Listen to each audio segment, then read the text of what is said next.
Las figuras famosas de nuestro cine mudo son hoy desconocidas para el público.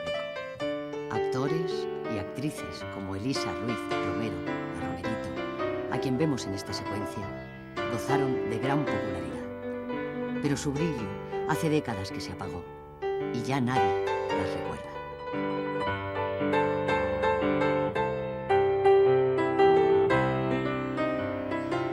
Su destino ha sido injusto, porque aquellas estrellas abrieron los caminos de nuestro cine, trabajando en condiciones muy difíciles.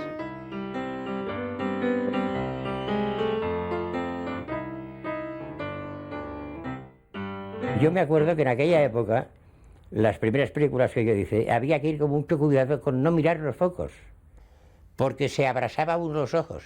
Y yo estuve una vez 3 días sin ver. Me quedé ciego, abrasados los ojos.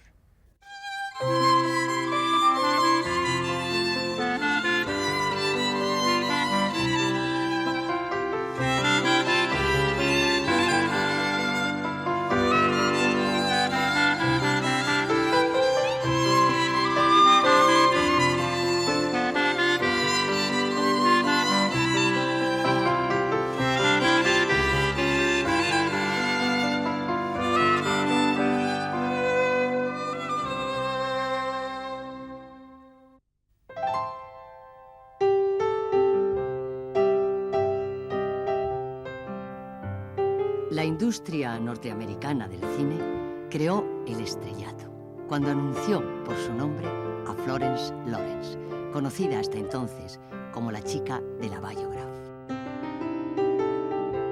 En torno a 1910 apareció la primera gran estrella, Mary Pickford. Después toda una constelación, el atlético Douglas Fairbanks, la audaz Pearl White, la sensual Gloria Swanson, William S. Hart, el primer vaquero famoso de la pantalla, los astros del humor y el melodrama que harían reír y llorar a los espectadores del mundo entero.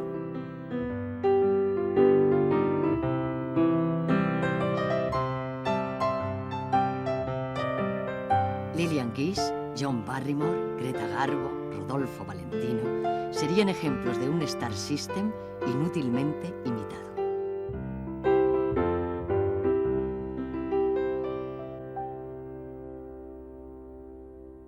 Nuestro cine mudo no tenía la capacidad económica suficiente para fabricar sus propios mitos. Hubo, eso sí, actores y actrices de gran popularidad, pero fueron estrellas de andar por casa, estrellas cuyo brillo se apagó hace ya mucho tiempo y la mayoría de cuyos nombres permanece hoy sumido en el olvido.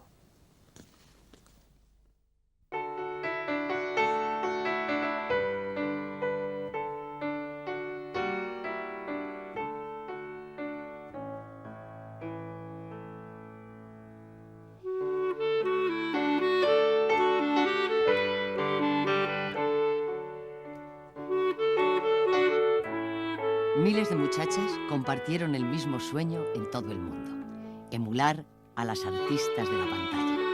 Se peinaban y se vestían igual que las estrellas. En el fondo, ambicionaban triunfar ante las cámaras. Hollywood era la meta final de ese sueño imposible. Meta, sin embargo, alcanzada por una española que llegó a actuar como pareja de Rodolfo Valentino, Elena Gangi.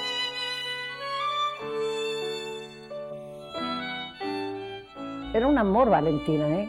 Y resulta que esa película fue un fracaso porque era una tontería de esas españolas, con la mantilla, los bandidos y los toreros, yo qué sé. Y aquello no fue una gran película. Nunca tuvo éxito esa película.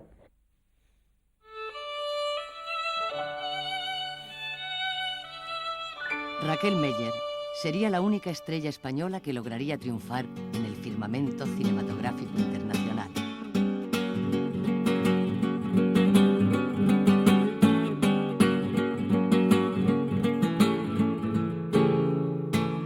La Meller protagonizó en Francia media docena de películas, casi siempre en personajes españoles, como las gitanas de Carmen o Violetas Imperiales.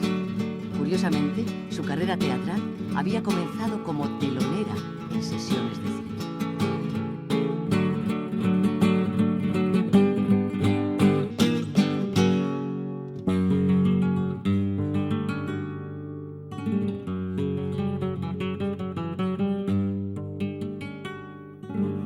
antes de 1917, había la Cine Varietés, se daba la película y luego actuaban cupletistas o muchas muy notables.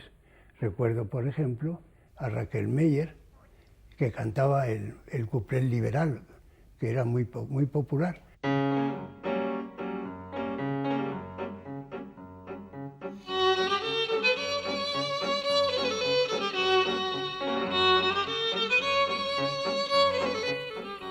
Raquel Meyer debutó ante las cámaras en 1919, en una película por episodios con el doble título de La gitana blanca o Los arlequines de seda y oro. De aquel serial apenas se conservan 23 minutos, pero es bastante para contemplar a una Raquel Meyer desconocida, jovencísima y regordeta, lejos aún del esplendor que años después alcanzaría.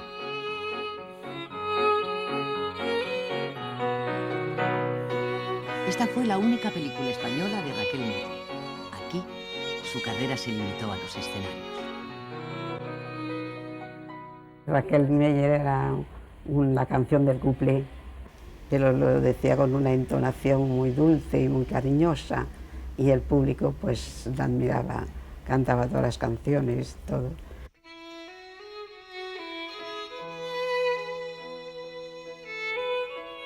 Además de triunfar en la pantalla, Raquel Meyer supo convertirse en leyenda del París más frívolo, con una escandalosa fama de amante codiciada que, según se decía, llegó a rivalizar con la mismísima Mata Hari.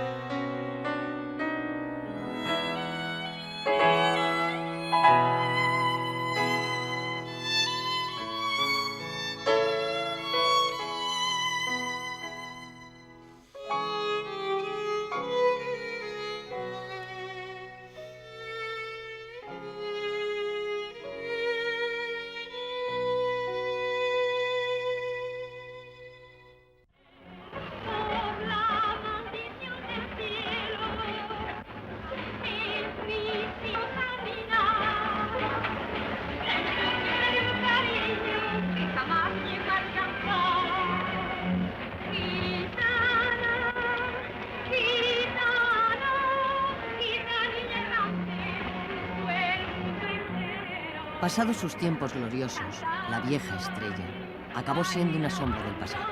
Arruinada, ya al final de su vida, se vio en la necesidad de arrastrar su antigua fama bajo las candilejas. La mujer pues iba trabajando en galas, en bolos, y yo le daba trabajo, y que era ya el último reducto de una estrella que había ocupado las grandes carteleras, no de España, sino de Europa. Y entonces esa mujer prácticamente murió pues con esa ilusión de seguir trabajando, pero monetariamente pues muy mal. Raquel Meyer murió en la miseria, pero al menos no fue olvidada. También en eso fue una excepción.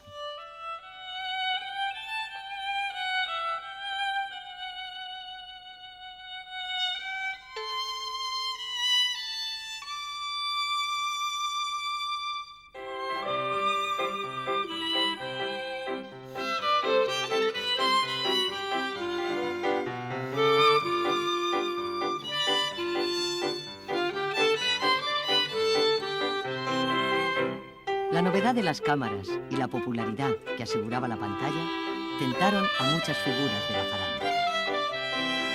Y las gentes del teatro acudieron a la llamada del cine.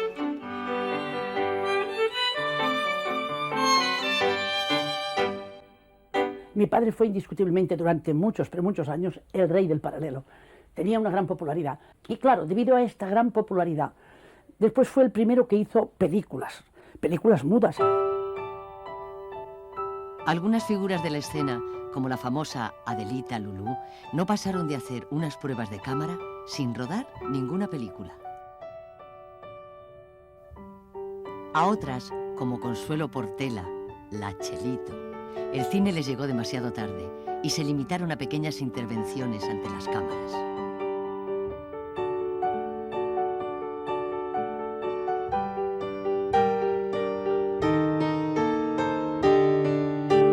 Incluso celebridades de la danza, como Tórtola Valencia, aprovecharon su renombre para hacer cine.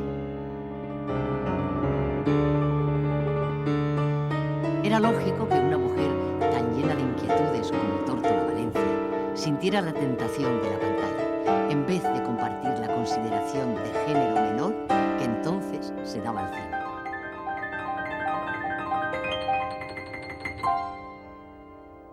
El público consideraba de mucha más categoría, ¿no?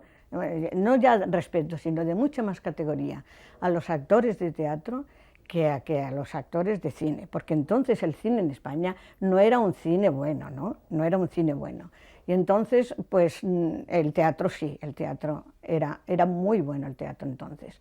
Y el público sentía mucho respeto y mucha admiración por los artistas de teatro, muchísima admiración. Figuras del teatro, como Enrique Borrás, Cecilio Rodríguez de la Vega, Manuel Dicenta, Irene López Heredia y Ernesto Vilches, o Irene Alba, probaron suerte en el cine. Desgraciadamente, de María Guerrero solo quedan imágenes documentales, porque sus películas se han perdido, al igual que las de Ricardo Calvo, Rambal, Eugenia Zúfoli, Mariano Asquerino y otros nombres insignes de la escena española.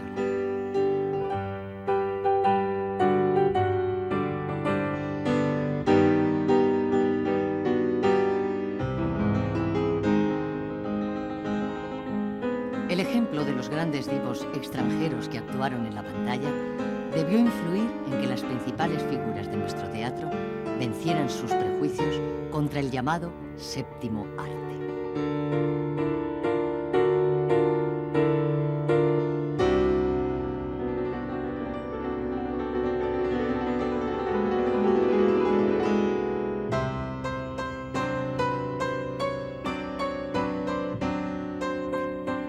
La mítica Sarah Bernhardt y la popularísima Francesca Bertini coincidieron al escoger el personaje de Camille, mucho antes de que lo interpretase Greta Garbo. Y estuvo a punto de haber otra versión encarnada por Margarita Sirgu, pero la célebre actriz española prefirió evitar las comparaciones.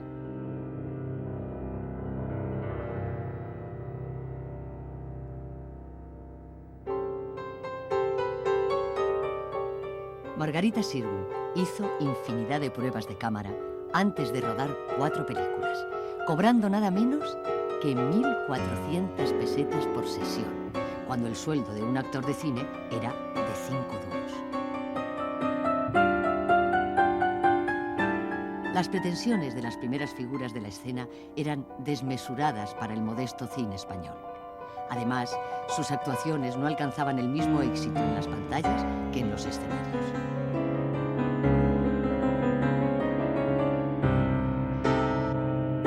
Cuando se ven las películas de Margarita Sirgu, no se debe juzgar nunca a la actriz por su actuación en el cine. Al no tener escuela más que para teatro, es muy difícil recortar todos los gestos para hacer cine, que es una cosa de vida interior nada más. Si se juzga a Margarita Sirgu, los que no la han visto nunca en el teatro, por las películas que pueda haber actualmente de ella, pensará siempre lo mismo. ¿Cómo es posible que esta actriz haya tenido el nombre y la categoría que ha tenido en el teatro? Convertida en primera dama del teatro español, Margarita Sirgu aún probaría fortuna con una película sonora antes de quedar definitivamente desencantada con el cine. Ya no es su blancura la fría blancura que al besar tu boca, tus labios heló. Más frío en su boca.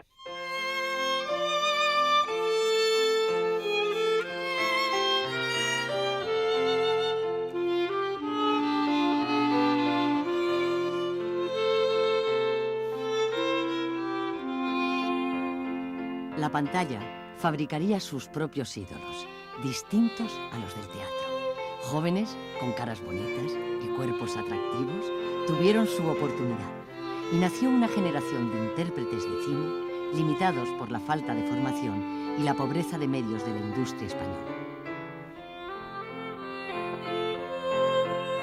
Pues fue toda aquella playa del principio que intervenían en películas que no tenían la fuerza suficiente porque no había el dinero suficiente para poder hacer una obra no prima, sino una obra perfecta.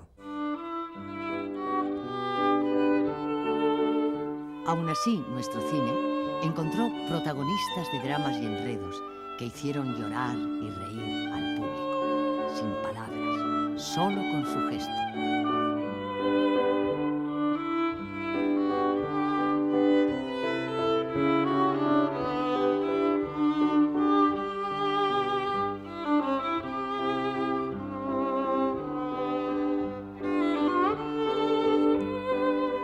Entre otros, los nombres de Pedro Larrañaga, Felipe Fernansuar, Celia Escudero, Javier de Rivera, Mariluz Callejo, Luis Peña, fueron famosos durante los años del cine mudo. Pero entre aquellas estrellas, la más apreciada fue Carmen Pianze. Creo que era mecanógrafa o así de, no sé si de algún ministerio o algo, ¿verdad? Y resultó muy bien porque luego la contrataron muchísimo.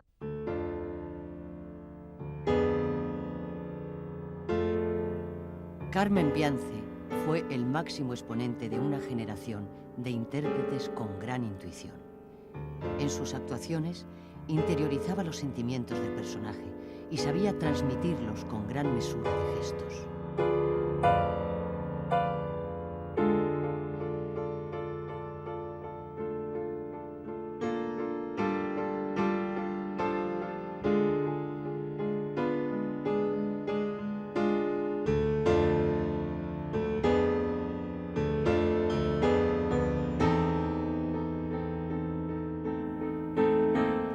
La carrera de Carmen Pianze acabó con la llegada del sonido, y la que fuera gran actriz volvió a pasar de la gloria al anonimato. Carmen Pianze, ya casi ya muy mayor y retirada del cine, me la encontré en una oficina de la presidencia del gobierno. Yo era el jefe de prensa en la Dirección General de Marruecos y Colonia, y allí estaba ella de auxiliar en una máquina y demás, la famosa estrella del cine mudo.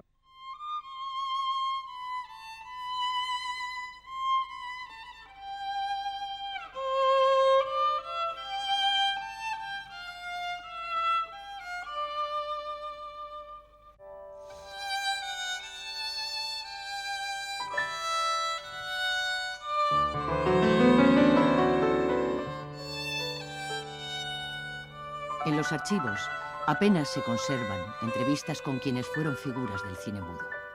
Junto a su recuerdo, sus voces y sus imágenes se han perdido. Incluso quienes triunfaron también en el cine sonoro apuraron el trago amargo del olvido.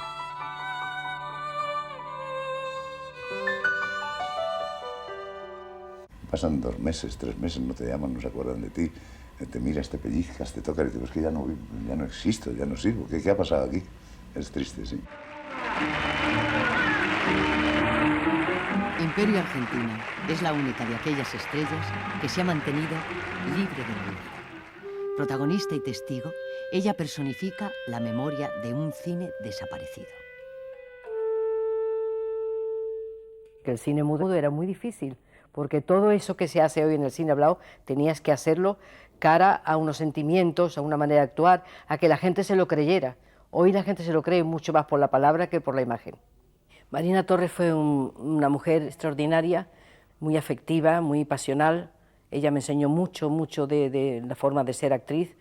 Y, en fin, después, posteriormente, murió en mi casa, en la piscina de mi casa, una piscina muy grande, muy honda, que estaba boca abajo, era invierno, y se encontró con todas las hojas caídas encima de ella. Manolo San Germán era un chico estupendo, guapísimo, y como actor, no muy actor regular, es mi opinión, pero como presencia era una verdadera maravilla. Pero después resulta que no sé qué complicaciones tendría amorosa y se hizo monje. Había historias sentimentales, pero no como hoy, tan tremendamente al descubierto. No, lo sabía, y fuertes. Yo sabía de mucha gente en fin, que tenía sus amores y sus cosas, como es natural, pero no se sabía, la gente no lo sabía. Era más bonito porque era más oculto.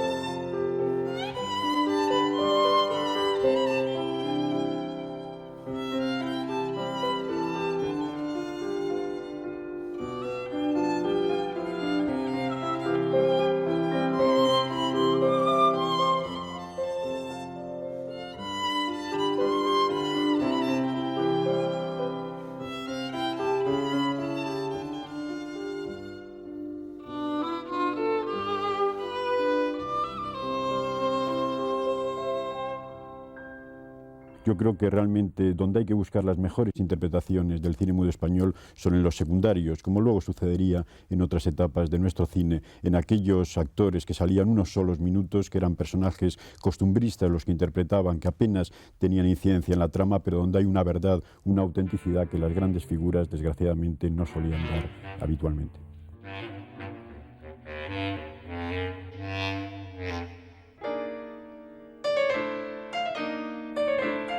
Los actores de carácter harían grandes creaciones de personajes episódicos, como estos dos borrachines encarnados por José Montenegro y Antonio Gil Varela, Varillas.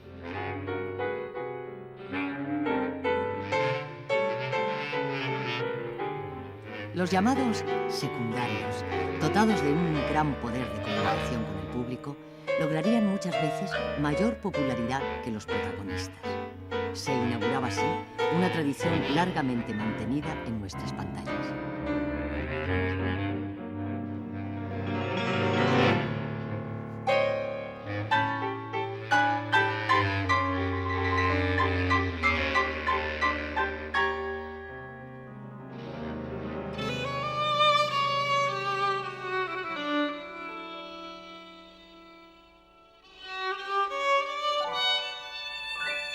También el cine mudo tuvo una estrella infantil. Alfredo Hurtado Pitusín rodó un buen número de películas y acabó, años después, como ayudante de dirección de Florian Rey. Pitusín fue el primero en la lista de los niños prodigios del cine español, con la ventaja para los espectadores de entonces que al no existir el sonido, Pitusín no podía cantar.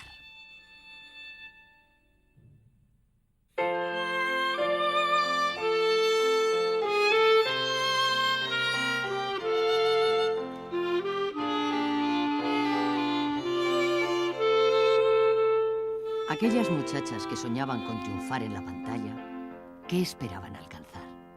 ¿Cómo era en realidad la vida de los modelos que imitaban? ¿Disfrutaban las estrellas de nuestro cine mudo una existencia digna de envidia?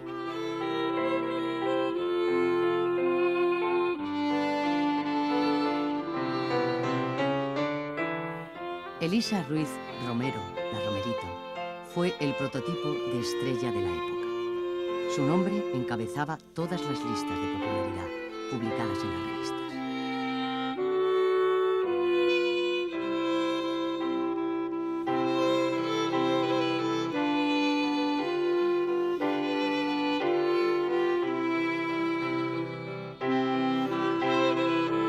Aunque limitada como actriz, la Romerito era desenvuelta, gracial y muy atractiva. Su forma de vivir le ganó la fama de mujer moderna, libre e independiente.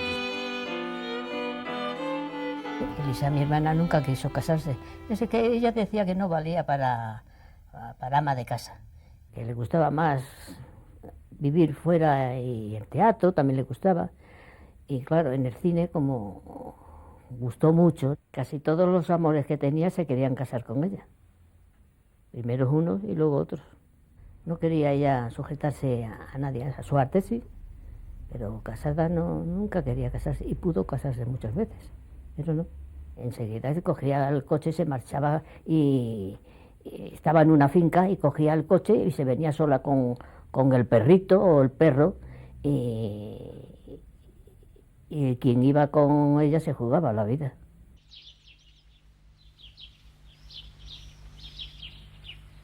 Las ruinas de la casa de campo de la Romerito muestran el esplendor de otros tiempos. Pocas estrellas disfrutaron de tanto lujo.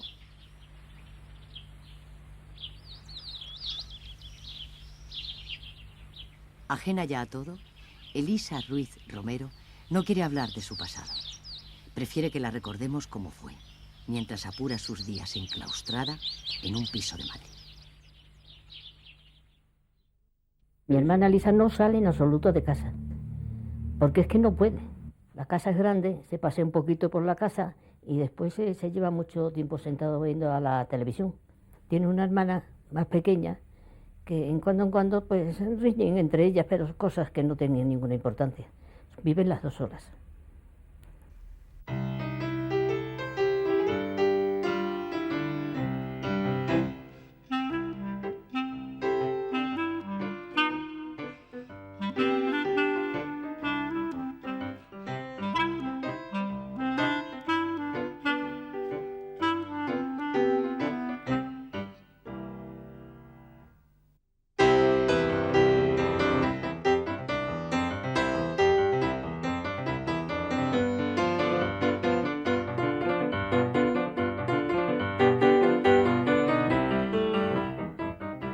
Lejos quedan los esfuerzos y las ilusiones, tanto de quienes no pasaron de soñar con el cine, como de quienes llegaron a ser estrellas de la pantalla.